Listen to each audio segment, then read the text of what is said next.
Welcome back. तो हमने last lecture में देखा किस तरह से डबल फर्टिलाइजेशन के बाद the seed development takes place, embryo develop हो रहा है एम्ब्रियो सैक में, और फिर ग्रेजुअली ये जो ओव्यूल है it gets modified into seed. हमने देखा there is a monocot seed, there is a dicot seed, हमने देखा एंडोस्पर्मिक, नॉन एंडोस्पर्मिक सीड। हमने ये भी देखा कुछ सीड्स में new cells is persistent even after the seed formation, और उसको उस new cells, persistent new cells को हमने बोला था पेरिस्पर्म, राइट। चलो चलते हैं हमारे फ्रूट फॉर्मेशन पे। ओके, जैसे जैसे ये अंदर का ओव्यूल गेट्स मॉडिफाइड, ओके, ये अंदर का ओव्यूल गेट्स मॉडिफाइड और मैच्योर होने लगता है, तो वैसे वैसे बाहर की ओवरी में भी चेंजेस आने लगेंगे। So there will be some changes in the ovary and that will be caused due to hormonal changes. Okay, so plant में hormonal changes होंगे जैसे fertilization हुआ and the ovary development will take place. अब ovary से बनेगा fruit, और ovary का ये जो wall है ना, the wall of ovary, याद रखो हमें स्टाइल स्टिग्मा की जरूरत नहीं है, वो सब झड़ चुका है, राइट। ये जो वॉल ऑफ ओवरी है, इस वॉल ऑफ ओवरी को हम बोलेंगे पेरिकार्प। ओके, पेरी मतलब outer, so the wall of ovary, ovarian wall या वॉल ऑफ ओवरी को हम बोलेंगे pericarp. Okay, gradually over a period of time अंदर जब सीड डेवलपमेंट होगा तो पेरिकार्प भी मॉडिफाई होने लगेगा। ओके, अब कुछ सीड्स में ये जो पेरिकार्प है ये बहुत अच्छे से डेवलप नहीं होता है, मतलब the pericarp remains dry and thin. In some seeds the pericarp remains dry and thin, जैसे कि हमारे बहुत सारे dry fruits. Okay, but in some cases ये जो पेरिकार्प है अंडर हार्मोनल इन्फ्लुएंस डिफरेंशिएट होता है। कुछ फ्रूट्स में the pericarp differentiates and that is called as fleshy fruit. Okay, अब ये फ्लेशी फ्रूट में क्या होता है, the pericarp that is a wall of the ovary differentiates into 3 layers. अब ये जो 3 लेयर है ये कौन से है, सबसे बाहर वाला है आउटर एपिकार्प, बीच वाला है मिडल मेसोकार्प, और अंदर वाला है हमारा एंडोकार्प। ओके, सो हमारे सीड को इमीडिएटली कौन कवर कर रहा है, एंडोकार्प, उसके बाद कौन है, मेसोकार्प, और सबसे बाहर वाला जो कवरिंग है वो क्या है, हमारा एपिकार्प। इमेजिन मैंगो, मैंगो में जो छिलका है दैट इज योर एपिकार्प। फिर उसके बाद तुम देखते हो बीच में जो मैंगो का हिस्सा हम खाते हैं pulpy, that is nothing but the mesocarp. So remember, जिसमें मेसोकार्प अच्छे से डेवलप रहेगा वो वाला फ्रूट कैसा रहेगा, पल्पी, या कैसा रहेगा, फ्लेशी। एंड एंडोकार्प अंदर की तरफ है for protection to the seed. Okay, अब हमारा ये जो फ्रूट हमने देखा ये किससे डेवलप हुआ, ओवरी से डेवलप हुआ, राइट। बट कुछ केसेस में the fruit does not develop from the ovary. If you remember, हमारा जो गाइनोशियम है वो एक स्वोलन बेस पर है जिसको हम लोगों ने थैलेमस या रिसेप्टिकल भी बोला था, राइट। कुछ केसेस में ये थैलेमस या बाकी के फ्लोरल वॉल्स में help in fruit production. Okay, so now again there are 2 types of fruits. ये 2 टाइप के फ्रूट्स है, true also called as eucarp, okay, true fruits, and है false also called as pseudocarp। okay, अब ये true fruits कौन से है, वो फ्रूट्स जहां पे the fruit development takes place from the ovary. So the fruit development takes place from the ovary, but pseudocarp या फॉल्स फ्रूट में the fruit development takes place but the fruit develops from some other part, especially the fruit develops from thalamus। okay, अच्छा, तुम्हारे pseudo का example है apple. Apple is a false fruit, apple के साथ साथ pear again is a false fruit. But यहीं पे अगर ट्रू की बात करूं तो ट्रू फ्रूट में आता है हमारा mango. So many other, but true fruit is something जहां पे the fruit development takes place from the ovary. Okay, अब क्या जरूरी है कि एक फ्लावर में एक ही ओवरी हो और उसमें एक ही ओव्यूल हो, नहीं। There are chances that flower में एक ओवरी है, अग्रीड, मतलब एक ही ओवरी, स्टाइल एंड स्टिग्मा है, एक ही गाइनोशियम है, बट ये जो है हमारा ओवरी उसमें मल्टीपल ओव्यूल्स हो सकते हैं, मतलब इसमें इस फ्रूट में मल्टीपल सीड्स दिखेंगे। तो अगर एक ओवरी में एक से ज्यादा ओव्यूल है तो तुम्हें क्या दिखेंगे, multiple seeds. Again depending upon कि तुम्हारे फ्रूट, तुम्हारे फ्लावर के पास कितने गाइनोशियम है, there are different type of fruits. Okay, just pay attention to what I am saying.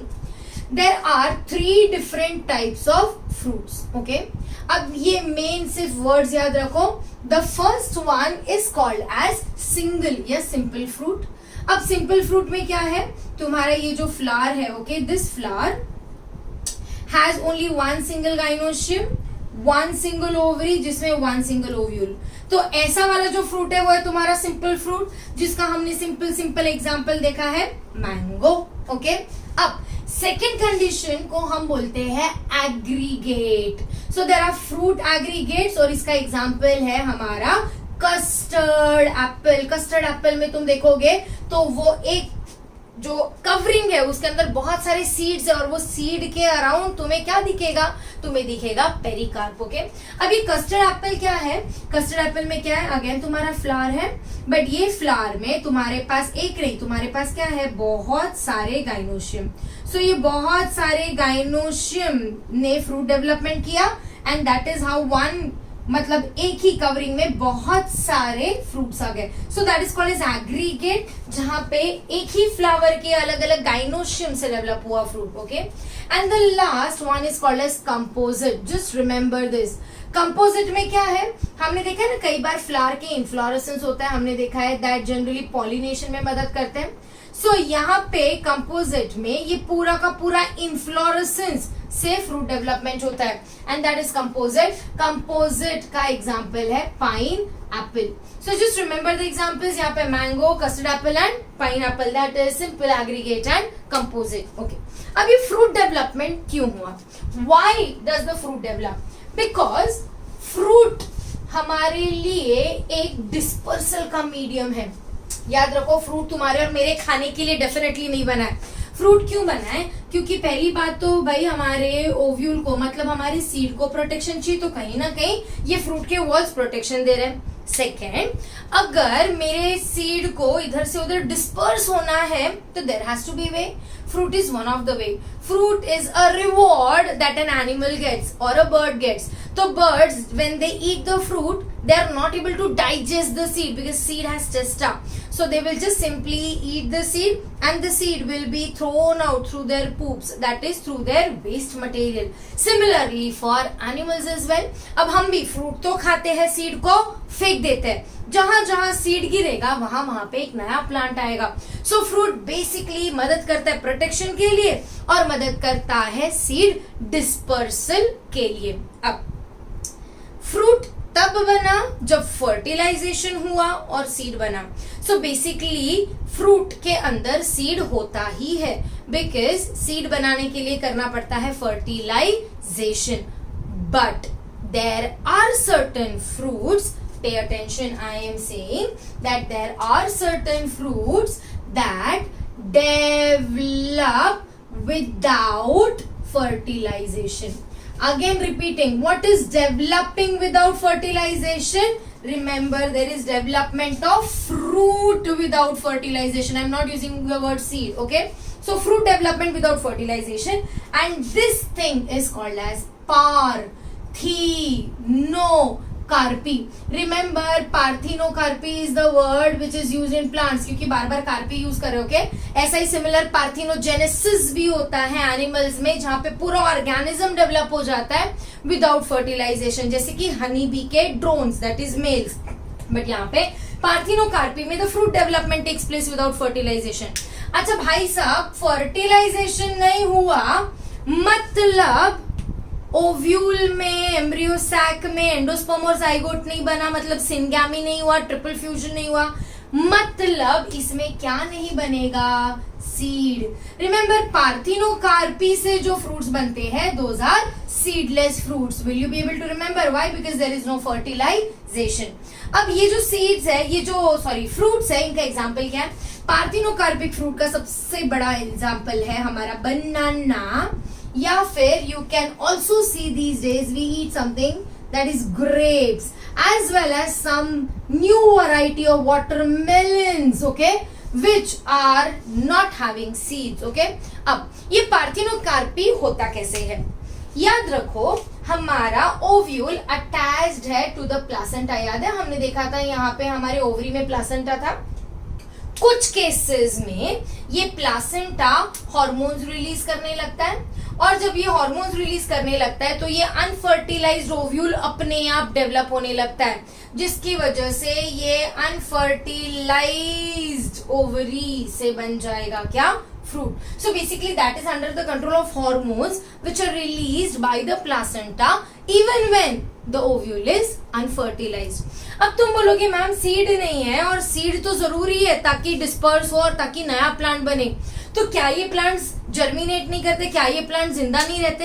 Yes, they can reproduce and they use something called as vegetative propagation. So parthenocarpic plants, they generally reproduce through vegetative propagation, that is through rhizome, suckers, stolon, etc. Okay, but they cannot produce through seeds because they are seedless fruits. अच्छा, parthenocarpy का फायदा है क्या? बिल्कुल फायदा है. Do you know पहले के जमाने में जो ग्रेप्स आते थे, दोज ग्रेप्स में इंडिविजुअली हर एक ग्रेप में यू विल सी दाना होता था. अब इतना सा ग्रेप तुम हर वक्त खा रहे हो और हर वक्त मुंह में अगर दाना आ रहा है, मतलब सीड आ रहा है, तो it becomes very tedious, right? So अब हम क्या करते हैं, हमने पार्थिनोकार्पी इंट्रोड्यूस किया है. तुम बोलोगे कैसे? हमने आइडेंटिफाई कर लिए ये हार्मोन्स. ओके, अब ये हार्मोन्स है ऑक्सिन्स. रिमेंबर, ऑक्सिन्स रिलीज होते हैं यहाँ पे.